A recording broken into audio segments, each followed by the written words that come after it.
अस्सलाम वालेकुम, आप देख रहे हैं प्रोग्राम हकायक और मैं हूँ राना अली ज़ुहैब। नाज़रीन, कमेटी टू प्रोटेक्ट जर्नलिस्ट की रिपोर्ट के मुताबिक 1996 से लेकर 2022 तक पाकिस्तान में मुख्तलिफ टीवी चैनल्स और अखबारात से ताल्लुक़ रखने वाले 96 सहाफ़ी अपनी जान गंवा बैठे हैं। उन 96 सहाफ़ियों में अक्सरियत उन सहाफ़ियों की है जिनको कहीं ना कहीं कत्ल किया गया। वो क्यों कत्ल हुए, उनको किसने कत्ल किया, इनमें से आज तक किसी भी सहाफ़ी की कोई तहकीकी रिपोर्ट सामने नहीं आई है। पाकिस्तान के मशहूर सहाफ़ी जनाब अरशद शरीफ साहब को चंद दिन कबल कीनिया में कत्ल कर दिया गया। उनके कत्ल की खबर ने पाकिस्तान के सियासी, समाजी और सहाफ़ती तंजीमों में बहुत खलबली मचाई और ये ऐसी हौलनाक किस्म की खबर थी कि जिसने पूरे पाकिस्तान को अश्कबार कर दिया। इस कत्ल की जितनी मजम्मत की जाए उतनी ही कम है, लेकिन बदकिस्मती हमारी ये है कि हम मजम्मत से आगे बढ़ नहीं सकते हैं। यही वजह है कि पाकिस्तान को दुनिया के उन ख़तरनाक तरीन ममालिक में शामिल किया गया है कि जहाँ सहाफ़ियों की ज़िंदगियों को सबसे ज़्यादा ख़तरा है। अरशद शरीफ की मौत का दुख जितना उनकी फ़ैमिली को है, उतना दुख हमें यानी सहाफ़ती बरादरी को भी है। लेकिन जिस तरह से उनकी मौत को लेकर पाकिस्तान में अदारों को टारगेट किया जा रहा है, वो समझ से बालातर है और ख़तरनाक भी है। यहाँ तक कि पाकिस्तान आर्मी को इसका ज़िम्मेदार ठहराया गया कि उन्होंने कीनिया में अरशद शरीफ को मारने के लिए सुपारी दी गई। यहाँ तक भी कहा गया कि आर्मी चीफ जनरल बाजवा साहब इस कत्ल के ज़िम्मेदार हैं, जिस पर ISPR की जानिब से सख्त रद्द अमल भी सामने आया। DG ISPR के मुताबिक उन्होंने हुकूमत पाकिस्तान को एक ख़त लिखा जिसमें उन्होंने ये डिमांड की है कि अरशद शरीफ के कत्ल की तहकीकात होनी चाहिए, लेकिन इसके साथ साथ उन्होंने ये भी बावर करवाया कि वो लोग या वो अदारे जो इस मामले को पाकिस्तान आर्मी के साथ जोड़ना चाह रहे हैं या सोशल मीडिया पर जो ये प्रोपेगेंडा कर रहे हैं कि इसके पीछे फ़ौज है, उनके ख़िलाफ़ सख्त से सख्त कानूनी कार्रवाई होनी चाहिए। और ये मेरा ख्याल है कि उन्होंने बड़े वाज़ेह अल्फाज में ये बात कही है कि हम उनके ख़िलाफ़ कानूनी कार्रवाई करेंगे। और ये मेरे ख्याल में ये कानूनी कार्रवाई होनी भी चाहिए। होनी इसलिए चाहिए कि बहुत कोई भी इंसिडेंट हमारे पाकिस्तान में होता है या पाकिस्तान से बाहर होता है या कहीं भी जहाँ ये लगता है कि इसमें किरदार जो हैं वो पाक फ़ौज के हैं, तो हम फ़ौरन से उसको बिना तहकीक किए, बिना हक़ाइक़ जाने हम उस पर अपनी राय देना शुरू कर देते हैं और हमारे राय का जो टारगेट है वो पाकिस्तान आर्मी होती है। बदकिस्मती से अरशद शरीफ साहब के मामले में भी ऐसा ही हुआ कि जैसे ही उनके कत्ल की खबर सामने आई तो फ़ौरन से एक जो हमारी बातों का या हमारे जो अटैक्स हैं वो सिर्फ़ एक अदारे की तरफ हुए कि जी ये पाकिस्तान आर्मी का इसमें हाथ है, उन्होंने ये काम करवाया। लेकिन ये अभी तक महज इल्ज़ामात हैं।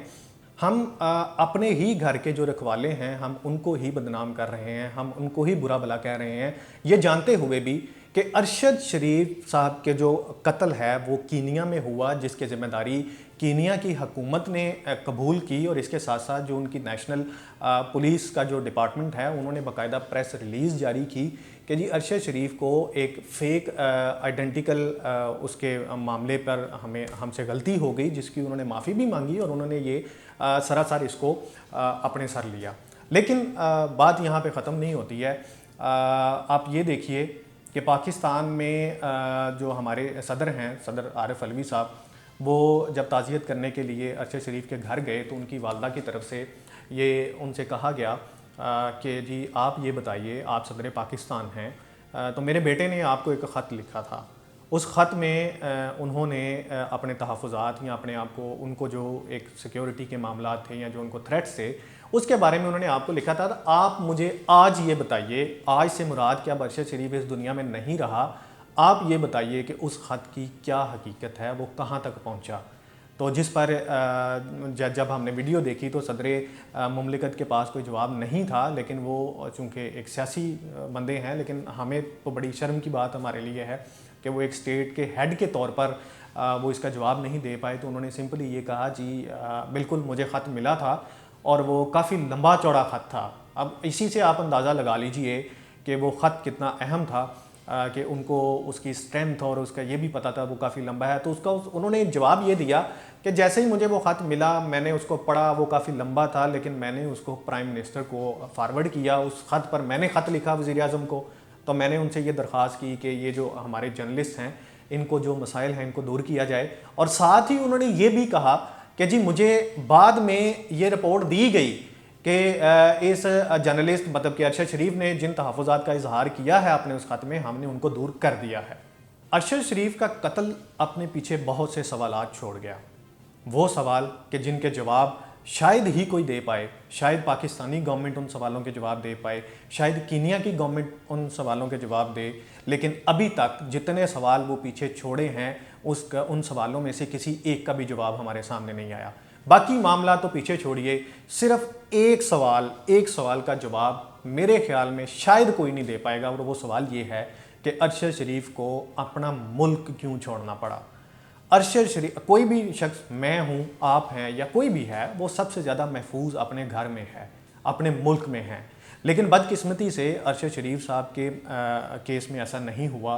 क्या वजह है कि उनको इतना मजबूर किया गया कि उन्होंने अपना मुल्क, अपना घर, अपनी माँ, अपनी बीवी, बेटी और तमाम बच्चों को छोड़ना पड़ा उनको अपनी जान बचाने के लिए, और इस मुल्क से उनको दुबई जाना पड़ा। रिपोर्ट्स ये हैं, बल्कि उनके जो वकील हैं उनका भी ये कहना है कि जब वो दुबई गए तो दुबई में उनको दुबई गवर्नमेंट की तरफ से उन पर प्रेशर डाला गया कि जी आपके पास 48 घंटे हैं, आप दुबई को छोड़ दें। बल्कि हमसे डिमांड तो ये की जा रही है कि आपको पाकिस्तान भेजा जाए, वापस डिपोर्ट किया जाए, लेकिन चूंकि हम आपको ये नहीं कर सकते हैं, पाकिस्तान वापस नहीं भेज सकते हैं, तो आप एक ऐसा काम करें कि दुबई से निकल जाएँ। ये उनके वकील की स्टेटमेंट है। तो उन्होंने ये कहा कि जी जब उनको 24 घंटे का अल्टीमेटम दिया गया कि आप विद इन 24 आवर्स दुबई को छोड़ें, तो उस वक़्त फिर उनके पास एक ही ऑप्शन थी कि वो किसी ऐसे मुल्क का इंतखाब करते जहाँ पे उनको वीज़ा फ्री एंट्री मिलती। तो उन्होंने सबसे पहले ट्राई किया यूके के लिए, लेकिन यूके की तरफ से जवाब ये दिया गया कि जी आप जिस कंट्री के रेजिडेंट हैं, मतलब आप पाकिस्तानी हैं, तो आपको यूके के वीज़ा के लिए पाकिस्तान से ही अप्लाई करना पड़ेगा, आप दुबई से अप्लाई नहीं कर सकते। तो इसलिए उनको फ़ौरन उस वक़्त जो भी समझ में आया, उन्होंने फ़ौरी तौर पे जब लिस्ट चेक की या उन्होंने जब मशवरा किया, तो उनको ये पता चला कि अभी इस वक्त स्पॉट पे, ऑन द स्पॉट मेरे पास कीनिया वो ऐसा मुल्क है कि जहाँ पर मैं जा सकता हूँ, वीज़ा फ्री एंट्री मुझे मिल सकती है। मतलब मैं सिंपली टिकट लेके वहाँ पे जाऊँगा, तो वहाँ पे एयरपोर्ट पे जब मैं बाहर निकलूँगा तो उनको वीज़ा स्टैम्प कर दिया जाएगा। और यही उन्होंने अपने उसमें भी केस में भी यही किया कि यूएई से उन्होंने कीनिया का सफ़र किया। कीनिया में तकरीबन वो 2 हफ्ते के करीब रहे। तो इसी दौरान राना अजीम साहब जो हैं वो अपने एक वीलॉग में इंकशाफ करते हैं कि कीनिया में उनका जो घर है उस घर की रैकी की जा रही थी, और वो रैकी पिछले कोई उनके जिस दिन उनका कत्ल हुआ उस कत्ल से 4 से 5 दिन पीछे की थी, यानी कि 4 से 5 दिन पहले की थी। तो इसी रैकी की तस्वीरें और वीडियोस जो हैं वो अरशद शरीफ ने बना ली थी, बकौल उनके राना अजीम के, कि उनको पता चल चुका था कि उनकी यहाँ पे रैकी जो है वो की जा रही है। अरशद शरीफ के वाक़े पर कीनिया के साबिक़ गवर्नर की एक स्टेटमेंट सामने आई है, लेकिन साबिक़ गवर्नर की स्टेटमेंट से पहले ही कीनिया के मुख्तलिफ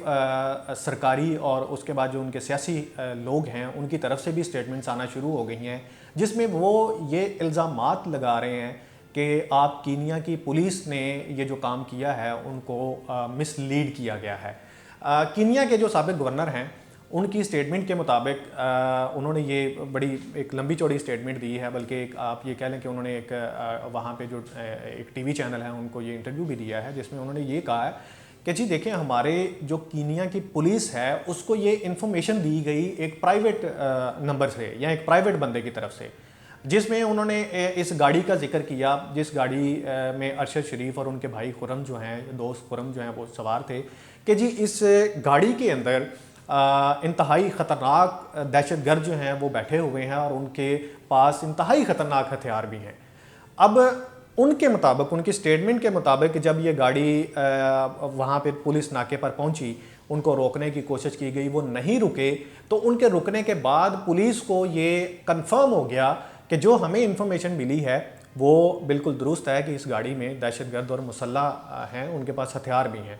तो उनके मुताबिक पुलिस ने जो कार्रवाई की है वो उस इंफॉर्मेशन पर की है। लेकिन यहाँ पर बात की जाए साबिक़ गवर्नर साहब की ये स्टेटमेंट पे कि जनाब आप ये कह रहे हैं कि उनको ये इन्फॉर्मेशन मिली पुलिस को कि उसमें दहशतगर्द थे, जबकि आपकी वो पुलिस जिसने ये कार्रवाई की है उनकी स्टेटमेंट और उनकी ऑफिशियल प्रेस रिलीज़ ये है कि ये गाड़ी वो थी कि जो एक हफ़्ता पहले चोरी हुई, उसका नंबर प्लेट वो थी और इस गाड़ी के अंदर एक बच्चा भी था जो अगवा हुआ, लेकिन बच्चा तो बाजियाब करवा लिया गया, लेकिन ये गाड़ी आइडेंटिफाई जो हुई वो वाली थी। तो यहाँ पे अगर देखा जाए तो उनका बल्कि एक बड़ी जो अहम उन्होंने अपने उस स्टेटमेंट में ये बात कही, उन्होंने ये कहा कि ये एक ग्रुप था और वो पाकिस्तानी ग्रुप था, पाकिस्तानी स्क्वाड का उन्होंने जिक्र किया कि एक पाकिस्तानी स्क्वाड है जिसने पुलिस को मिसलीड किया। बेसिकली उन्होंने पुलिस को इस्तेमाल किया, कीनिया की पुलिस को इस्तेमाल किया अपने मकासद निकालने के लिए। मतलब इनडायरेक्टली उन्होंने पाकिस्तान के ऊपर ही ये इल्ज़ाम लगाया है कि ये जो अरशद शरीफ को कत्ल करने का मामला है, इसमें कीनिया की पुलिस को तो जस्ट आपने इस्तेमाल किया है, इसमें बैक एंड पे पाकिस्तान से कोई ग्रोह है या पाकिस्तान से कोई स्क्वाड है जो इस पर काम कर रहा है। और इस पर उन्होंने एक रेफरेंस भी दिया कि अरशद शरीफ चूँकि पाकिस्तान में करप्शन की कोई स्टोरी थी, करप्शन की कोई कहानी थी जिसको वो बाहर जिस पर काम कर रहे थे, तो कीनिया में एक इलीगल या आप मनी लॉन्ड्रिंग के ज़रिए बना हुआ कोई एक शॉप्स थी या कुछ ऐसी प्रॉपर्टी यहाँ पे मौजूद थी जिसकी इन्वेस्टिगेशन के लिए वो यहाँ पर आए। अब यहाँ पे कंट्राडिक्शन इसमें आपको बताने की मैं ये बताने की कोशिश करता हूँ कि वहाँ के लोगों की जो बातें हैं वो कुछ और हैं, उनकी स्टेटमेंट्स कुछ और हैं, जबकि हकाइक जो हैं वो कुछ और हैं। अगर वो वहाँ पर किसी मनी लॉन्ड्री की स्टोरी की तहकीक करने के लिए गए थे तो फिर दुबई की गवर्नमेंट ने उनको उनके वकील के मुताबिक कि उनको दुबई से ज़बरदस्ती निकाला गया, उनका क्या मकसद था वहाँ से निकालने का। तो ये आप जितनी ये वो हिसाब हो चुका है कि जितने मुंह हैं उतनी बातें हैं, कि हमारे पास अभी तक असल हकायक कहीं पर भी नहीं है कि जी अरशद शरीफ का जो मामला है, जो वाक़या है, उसमें असल बात क्या है, इसके पीछे कौन है। लेकिन यहाँ पे बात वहीं पे कीनिया को भी छोड़ दें, दुबई को भी छोड़ दें, सवाल फिर हम उसी सवाल पर आ जाएंगे कि सवाल आज भी वही है और वहीं पे खड़ा है कि जनाब उन्होंने पाकिस्तान क्यों छोड़ा। दुबई की समझ आ गई कि जनाब पाकिस्तानी गवर्नमेंट ने उनको प्रेशराइज़ किया, कीनिया में वहाँ पे उनके पीछे चले गए, लेकिन उन्होंने अपना वतन, अपना मुल्क क्यों छोड़ा। इसके बाद आप ये देखिए कि उनकी फैमिली की तरफ से, अरशद शरीफ की वालदा की तरफ से, उनकी बीवी की तरफ से, उनकी बेटी की तरफ से ये डिमांड की गई है, बल्कि उन्होंने ये सवाल सदर आरिफ अलवी के सामने रखा कि जनाब आप ऐसा कीजिए कि ये जो इंक्वायरी है ये पब्लिक होनी चाहिए, अवाम के सामने ये जो तहकीकात हैं ये होनी चाहिए, ताकि लोग ये फ़ैसला करें कि जनाब जो इसकी इन्वेस्टिगेशन जो तहकीक हो रही है वो ठीक हो रही है, हमें उस पर एतमाद है या नहीं है, ये फ़ैसला अवाम करे, ना कि पर्दे के पीछे, दरवाजे के पीछे आप तहकीक करें जिसका किसी को कुछ पता नहीं है कि कौन सा बंदा उसका इन्वेस्टिगेशन ऑफिसर है, उसकी क्रेडिबिलिटी क्या है, उसके अंदर क्या वो इन हकायक तक पहुँच भी सकता है कि नहीं। लेकिन यहाँ पर बात यह है कि पाकिस्तानी, वो जो इस शो के स्टार्ट पे जो मैंने 96 पाकिस्तानी सहाफ़ियों की जान का जिक्र किया, क्या आप ये बताइए उनमें से जियो न्यूज़ के वली खान को कत्ल किया गया, क्या उसके कातिल पकड़े गए? हामिद मीर को गोलियां लगीं, उस पर एक बनने वाला जो कमीशन है, क्या उसकी तहकीकाती रिपोर्ट जो है वो बाहर आई? तो हमारे पास जवाब है कि हमारे पास कुछ भी नहीं है। बदकिस्मती से कीनिया तो दूर की बात है, अगर ये वाक़या खुदा न खास्ता पाकिस्तान में भी हुआ होता तो हमें ये पाकिस्तान के अदारों पर या पाकिस्तान के जो तफ्तीशी अदारे हैं, हमें उन पर ये बिल्कुल भी उम्मीद नहीं है कि वो इसकी सच्चाई या इसकी गहराई तक पहुंच पाएंगे। गुजारिश ये है कि अगर पाकिस्तान से 5 रुकनी तहकीकाती तफ्तीश के लिए तहकीकाती मेंबर जो बोर्ड है वो पठानकोट हमले के बाद इंडिया जा सकता है उस हमले की तहकीक करने के लिए, जहां पर इंडिया के ही लोग मारे गए, इंडिया के ही फ़ौजी मारे गए, जिसमें कोई पाकिस्तानी शामिल नहीं था। अगर हमारी एजेंसियां, हमारे अदारे अपने दुश्मन मुल्क जिसको वो समझते हैं भारत में जा सकते हैं, तो फिर एक अपना पाकिस्तानी मुहिब्बे वतन पाकिस्तानी जो कीनिया में जिसको बेदर्दी से कत्ल किया गया, क्या उसकी तहकीक करने के लिए पाकिस्तान से आला और क्रेडिबल ऑफिसर्स पर मुश्तमिल टीम जो है वो कीनिया नहीं जानी चाहिए। पाकिस्तान के जो अदारे हैं उनकी एक टीम को कीनिया जाना चाहिए, वहाँ जाकर उनको मुकम्मल तौर पर इस वाक़े की तहकीक करनी चाहिए और तहकीक करने के बाद वो उस तहकीकाती रिपोर्ट को आवाम के सामने लाएं, ताकि पाकिस्तान के अदारों पर उठने वाली जो उंगलियां हैं उनको नीचे किया जा सके। जब तक इसकी तहकीक मुकम्मल होती है हम इसकी आगे भी तफसील आपके साथ शेयर करेंगे। तब तक के लिए हमें इजाज़त दीजिए। हमारे इस चैनल का ख्याल रखिएगा। अल्लाह हाफ़िज़।